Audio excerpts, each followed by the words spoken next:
What's going on, Jerome's? Minnesota Fighting Vikings take on the low energy Detroit Lions Sunday, U.S. Bank Stadium. Major game as the Vikings are 5-0. The Lions allegedly are 4-1. And it's a huge game for NFC North supremacy as well as NFC playoff jockeying.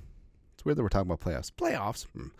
First injury report came out, and there's some notable names. So the Lions, coming off their alleged win against the Cowboys, had for DNP, starting cornerback Carlton Davis with a quad. Now, Justin Jefferson, Jordan Addison, and Jalen Speedy Naylor, just hoping that Carlton Davis plays. Anyways, Frank Ragnow and Kevin Zeitler, two veteran offensive linemen, got rest days. They probably need some rest from kicking so much cowboy ass. Yeah. Ragnow, the pride of Chanhassen, playing in front of friends and family, going to be huge for him. Dan Skipper, DNP'd with a rib injury, but he'll be fine. He probably dinged up his ribs. I'm eligible at the X position. Yeah. Brian Branch limited with a knee. He'll be fine. And then Christian Mahogany, many leather-bound books. A guard I really liked a lot in the draft process coming out of Boston. He was a full participant with an illness. He was down with the sickness. For the Vikings, a couple of notables. DNP, five of them. Blake Cashman outside. How about that? Turf toe. And like we said, turf toe sucks. And it could be a multi-week injury. We'll see what happens. Hopefully he'll get some practice in, but they have the Lions game on Sunday, quick turnaround Rams game on Thursday. It could be without Cashman for a couple weeks, but it's all right. A next man up mentality. You got Ivan Pace Jr., you got Grugier Hill, you got lots of depth there. Also, cornerback Caleb Evans, primarily been playing on special teams, DNP'd with a hip injury. If he doesn't go, could be a spot for Dwight Nudie McLaughlin to make his season debut. Also, Patrick Jones second, DNP with a shoulder. Same thing with Harrison Phillips. So it is noteworthy that the Vikings had a full padded practice on Wednesday, which is kind of abnormal at this stage of the season. But the Vikings coming off the bye, knocking off some rust makes sense. So that could be the reason why there's so many players on the DNP. So watch what happens Thursday, Friday. It's going to be more important. Also, Aaron Jones. So his hip/hamstring issue. All right, let's just call it what it is. It's an ass. Like it's a glute injury or whatever. Jones was feeding the local media jackals after practice, saying that he dinged something when he was stretching before the Jets game and then aggravated it during the game. That's why they pulled him out.